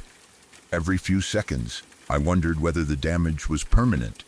Had the airbag injured my eyes? Had something from the crash struck my face? Would I ever see normally again? Those thoughts arrived almost as soon as the crash ended. The fear of dying was mixed with another fear. I might survive, but remain blind. The loss of vision lasted somewhere around 15 or 20 minutes. That may not sound long when described afterward, but during an emergency, 20 minutes can feel endless. Each minute without normal sight made the possibility of permanent damage feel more real. I tried to understand my surroundings through sound. Were people outside the car? Was anyone calling to me? Could I hear sirens? Was the other driver moving? I may have been able to see shapes and light around the black blotches, but not enough to feel in control. I had entered the car expecting to drive normally. Now the vehicle was destroyed, my face had been struck by an airbag, and I could not see well enough to dial a phone. I thought about the fact that it was my birthday. There was something cruel and almost unbelievable about it. Out of every day of the year, the crash had happened on the day I was supposed to celebrate being alive. Instead, I was sitting inside a totaled car, wondering whether I had just permanently damaged my eyes. I do not remember exactly how emergency help was contacted. Perhaps another driver called. Maybe someone approached the crash and helped me. I do not want to add a rescue scene I cannot clearly confirm. What I remember is the fear and the waiting for my sight to return. Slowly, the black blotches began to reduce. The darkness did not vanish all at once. My vision gradually improved. Shapes became clearer. I could see more of the car interior. The phone screen became easier to understand. The world returned in pieces. When I realized I could see again, the relief was enormous. My sight was not permanently gone. The accident had taken my car, frightened me, and left me shaken, but I still had my vision. The car was totaled. A vehicle can be replaced, even though replacing one is expensive and difficult. Eyes cannot be replaced so easily. For those 15 or 20 minutes, I understood how quickly a person can lose something they normally never think about. Before the crash, I did not appreciate the simple act of looking at my phone and seeing the numbers clearly. Afterward, being able to see ordinary objects felt like a gift. The incident also changed the way I thought about airbags. They likely protected me from a much more serious impact with the steering wheel or dashboard, but their deployment was violent. The loud pop, flash, and chemical cloud made the inside of the car feel like another danger. Safety equipment can save your life and still injure or terrify you while doing it. I do not blame the airbag for deploying. The crash was strong enough to destroy the car, and without it, I could have suffered worse injuries. But I will never forget what it felt like when it exploded in front of me. Even years later, a sudden loud pop inside a vehicle can bring back that moment. The accident was not caused by one dramatic decision from me. It was a chain reaction. One driver cut in front of another car. The car ahead braked. I braked. My vehicle did not stop in time. The entire thing unfolded within seconds. That is one of the frightening truths about driving. You can follow the road, pay attention, and still be placed in danger by someone else's movement. A stranger changes lanes carelessly, and everyone behind them has to react. The first driver may continue down the road without ever knowing what happened behind them. Meanwhile, another person loses a car or a life. I survived the birthday crash. My vision returned. I was able to walk away from the experience, although the memory stayed with me. I thought that would remain one of the closest moments I had ever had with serious injury or death. Then came the robbery. At the time, I was working as a delivery driver. Delivery work can feel routine. You collect an order, follow an address, park, walk to a door, hand over the delivery, and move on to the next customer. Most interactions last only a minute. Sometimes the person opens the door, takes the food or package, says thank you, and closes it. You spend much of the shift alone in your car, moving through neighborhoods and thinking about the next stop. But delivery drivers are vulnerable. You are carrying goods, sometimes cash, and often using your own vehicle. You go to addresses chosen by strangers. You may arrive at night or in unfamiliar areas.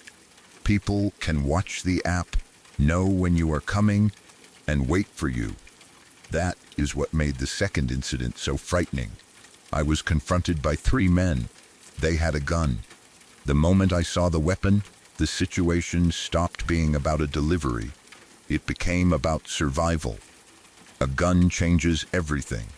You cannot assume the person is bluffing. You cannot safely argue or try to prove you are brave. One nervous movement, misunderstanding, or impulsive decision can end a life. There were 3 of them and only 1 of me. Even without the weapon, I was outnumbered. With the gun, I had almost no control. I do not remember every word they said or the exact order of each action. Fear can narrow memory into a few sharp images. I remember being robbed. I remember the gun. I remember them taking control of my car. Then I remember realizing they were trying to run me over with it. Being robbed was already terrifying. I may have expected them to take my belongings or vehicle and leave. Losing a car, phone, money, or delivery items would have been serious, but those things could be replaced. Once they tried to use my own car against me, the danger became much worse. They were not only escaping, they were driving toward me. I saw the vehicle coming and understood I might be pulled beneath it. There was almost no time to move. A car is heavy enough to crush a person instantly.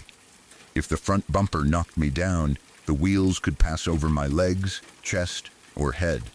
Even if I survived the first impact, I could be dragged along the road. I had to decide in a fraction of a second. I could not outrun the car. I could not rely on the driver to stop. I jumped onto the hood. It was not something I had planned or practiced. My body reacted. Instead of allowing the front of the car to strike my legs and knock me underneath, I moved upward. I landed on the hood as the vehicle came toward me. The metal beneath me was my own car. That detail made the moment feel unreal. I knew the shape of that hood. I had sat behind that windshield countless times. The car had carried me to work, to deliveries, and through ordinary life. Now strangers were inside it, and I was on top of it trying not to be killed. The vehicle continued moving. I could not remain on the hood. If they accelerated, braked suddenly, or turned, I could be thrown in any direction. I needed to get off without falling beneath the wheels. I rolled away from the front of the car. Again, there was no time for careful thought. I moved across the hood and allowed myself to fall to the side. The goal was simple. Do not go under. I hit the ground away from the path of the wheels. The car continued. I was not dragged beneath it. I survived. Afterward, the full terror of the moment began to arrive. While it was happening, my body had acted faster than my thoughts. Once the car was away, I could imagine what almost occurred. If my jump had been too late, the bumper would have caught my knees. If I had landed badly, I could have fallen directly in front of a tire. If I had rolled in the wrong direction, the rear wheel might have struck me. If my clothes had caught on part of the vehicle, I could have been dragged. The difference between survival and death was the angle of one desperate movement. As with the tire in the motorcycle story, or the brakes in the birthday crash, there was almost no time to make a perfect decision. The body simply chose something. In this case, jumping onto the hood saved me. I do not think of it as a heroic action. I was not trying to stop the thieves or recover the vehicle. I was not jumping onto the car to fight them. I was trying to avoid being crushed. Anyone watching from a distance might have seen something that looked like an action scene from a movie. In reality, there was nothing exciting about it. I was terrified. There was a gun involved. There were 3 men. They had already robbed me. Then they tried to run me down. Movies make scenes like that look fast and dramatic, with people rolling smoothly off vehicles and standing up ready to continue fighting. Real life is confusion, pain, and fear. The ground is hard. The car is heavy. You do not know whether the person with the gun will shoot after you fall. You do not know whether the vehicle will turn around. You do not know whether anyone nearby will help. Even after escaping the wheels, I was not sure I was safe. The men still had the car. They still had a weapon. They could have stopped farther down the road. They could have returned. I may have expected to hear gunshots. I may have looked for cover or tried to get away from the open road. The mind remains trapped in danger even after the immediate threat moves away. Every engine sound could be them coming back. Every shadow could be another person involved. I do not know what legal outcome followed, whether the car was recovered or whether the 3 men were identified. Those details are not part of the memory I am describing. What remains clear is the gun, the car moving toward me, and the decision to go over the hood rather than beneath it. The 2 incidents were different, but they shared something. In both, I was suddenly placed in a situation where my future depended on only a few seconds. During the birthday crash, I had almost no time between seeing the car ahead brake and the impact. After the airbags deployed, I was trapped inside a world of black blotches, unable to use my phone normally. During the robbery, I had almost no time between seeing my own car coming toward me and jumping. There was no opportunity to stop and think through a list of options. Life became instinct. Brake, brace, reach for the phone. Jump, roll, survive. The birthday crash showed me how vulnerable a person is inside a vehicle. The robbery showed me how dangerous that same vehicle becomes when someone uses it as a weapon. People often think of cars as protection. You sit inside metal, lock the doors, and move faster than a person on foot. But a car can be destroyed in one collision. It can also be stolen and turned against its owner. In the first incident, I was behind the steering wheel and had no control over whether the brakes stopped in time. In the second, someone else was behind the wheel, and I had no control over whether they chose to hit me. Both times, control disappeared. That loss is what makes the memories so frightening. Most days, we believe our actions shape what happens. We turn the wheel, press the brake, follow directions, and reach the destination. Then another driver cuts in front of traffic, or 3 armed men appear during a delivery, and the illusion of control collapses. You realize how much of survival depends on timing, luck, and the decisions of strangers. I still think about the black blotches from the airbag. For 15 or 20 minutes, I did not know whether my normal vision would return. I could not dial the simplest emergency number. That helplessness felt different from the robbery. During the robbery, my body could still move. I could jump. I could roll. During the crash, I was alive and conscious. But one of my most important senses had almost disappeared. I had to wait. Waiting is difficult when you fear permanent damage. Every second becomes evidence that something is seriously wrong. I may have told myself the darkness would clear. Then another minute passed.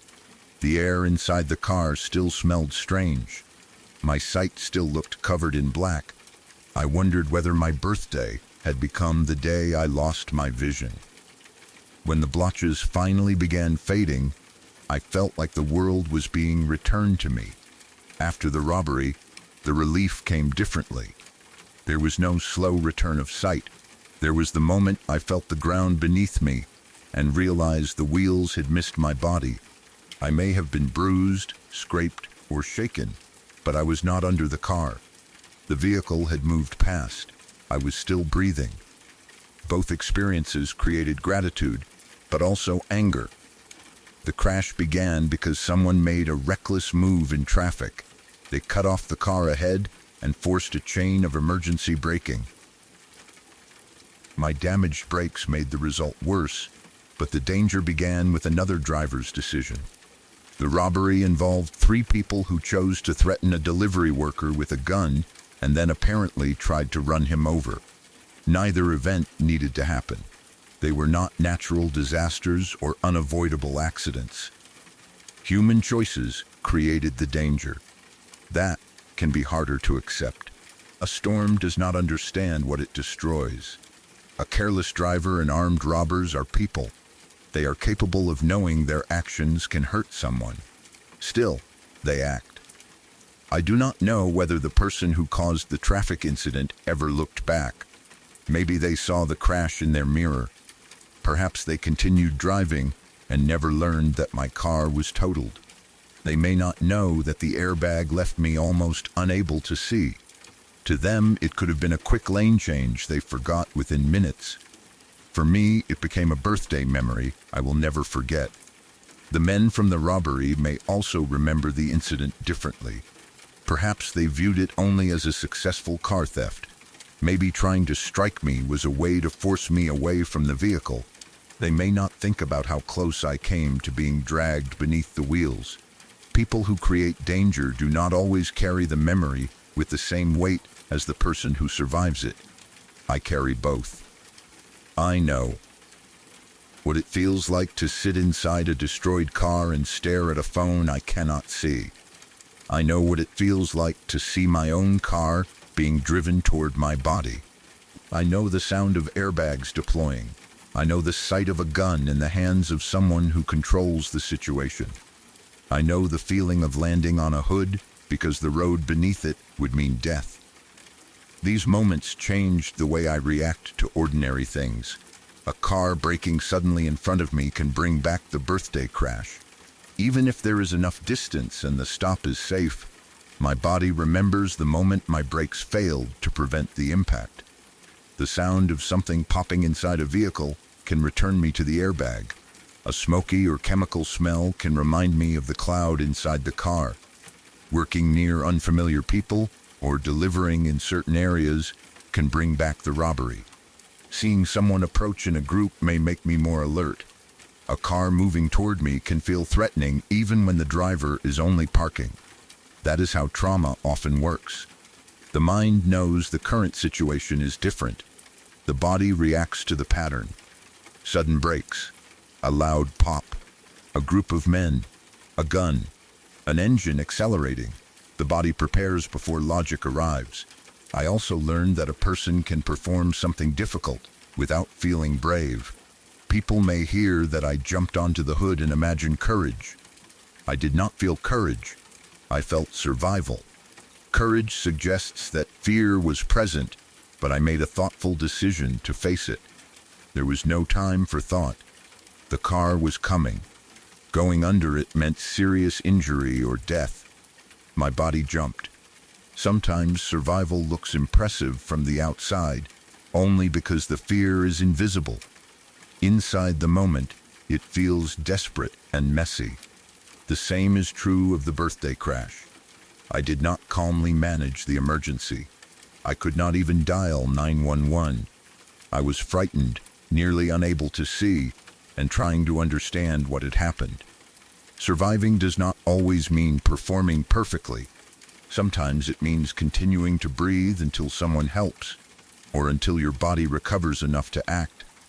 I have wondered which of the two moments was scarier. They were terrifying in different ways. The crash contained uncertainty. The danger arrived without a human attacker. After the impact, I did not know whether my blindness was temporary. I could not immediately solve the problem. The robbery was intentional. 3 people chose to threaten me. A gun was present. Then my own car was driven toward me. In the crash, the worst moment may have been the waiting. In the robbery, the worst moment was the instant decision. One forced me to remain still while fear grew. The other forced me to move before fear could become thought. Both remind me that life can change on an ordinary day. A birthday drive. A work delivery. Neither sounds dangerous when described at the beginning. Then, one reckless action appears, and suddenly the story becomes about survival. I am grateful my vision returned. I am grateful the airbags may have prevented more serious injuries. I am grateful I was not traveling fast enough or close enough for the crash to kill me. I am grateful I managed to land on the hood instead of beneath the car. I am grateful I rolled in the correct direction. I am grateful the men did not shoot me. Gratitude does not remove the fear or anger. It only recognizes the outcome could have been worse. My car was totaled on my birthday, but I survived. I was robbed at gunpoint, but I survived. They tried to run me over, but I survived. That word sounds simple. Survived, it does not describe the black vision, the chemical air, the useless phone screen, the gun, the hood, or the road beside the wheels. It does not describe the thoughts that return later when everything is quiet. It only means the story continued. I sometimes imagine the alternate endings. In one, my brakes fail to reduce enough speed, and the crash is even more violent. My head or chest strikes something before the airbag can protect me. The vision does not return. My birthday becomes the day my family loses me. In the other, I hesitate for half a second. The car hits my legs. I fall forward. The bumper pushes me down, and the tires drag me underneath. The 3 men continue driving. Those versions are difficult to picture, but they show how narrow the escape was. I do not think about them to frighten myself. I think about them because they explain why the real outcome matters. I had almost no extra time, no special protection, no perfect plan. In both moments, survival depended on small differences. The brakes slowed me enough that the collision was survivable. The airbags deployed, even though they temporarily damaged or overwhelmed my vision. My legs lifted me high enough to reach the hood. My body rolled far enough to avoid the wheels. A few inches, a few seconds, or a slightly different angle could have changed everything. These experiences also made me more serious about vehicle safety. Brakes cannot be something you hope will work when danger arrives. They need to be maintained before the emergency. A driver cannot choose when someone else will cut into traffic. The only control is the condition of the vehicle, the following distance, the speed, and the attention given to the road. Even then, not every crash can be avoided, but every extra bit of distance and braking power creates a better chance. The robbery taught me a different lesson. Property is not worth dying for. A vehicle can be replaced, money can be earned again, a delivery can be remade. When a gun is involved, surviving is the priority. I did not jump onto the hood to save the car. I jumped because the car had become the danger. The men had already taken control. My only goal was to keep my body out from under it. I hope I never face either kind of situation again. I hope I never hear airbags explode around me. I hope I never see a gun pointed during a delivery. I hope I never have to decide whether to jump onto a moving vehicle. But I know that if something happens, The body may react before the mind understands. That knowledge gives me respect for how fragile and resilient people can be. We can be terrified and still move. We can lose almost all sight and still try to find help. We can be knocked into chaos and still survive long enough for the world to return. The birthday crash and the robbery are separate memories, but in my mind they are connected by the same feeling. One moment, life is ordinary. The next, there is no room for ordinary thought. There is only the immediate question of whether you will still be alive when the moment ends. During the crash, I saw the car ahead brake and knew mine would not stop. The impact destroyed the vehicle. The airbags exploded, my vision filled with giant black blotches. For 15 or 20 minutes, I could barely see and could not even dial 911 properly. Then, slowly, my sight returned. During the robbery, 3 men held me at gunpoint while I was working as a delivery driver. They took control of my car and then drove it toward me. I jumped onto the hood and rolled to the side so I would not be pulled beneath the wheels. Then the vehicle passed, and I remained alive. Those are my 2 moments. One happened on the day I was celebrating another year of life. The other happened while I was simply trying to earn money. Neither gave me a warning. Both showed me how quickly a normal day can become the day you almost die, and both ended the same way. Not with me winning, fighting back, or doing something perfect. They ended with me still being here.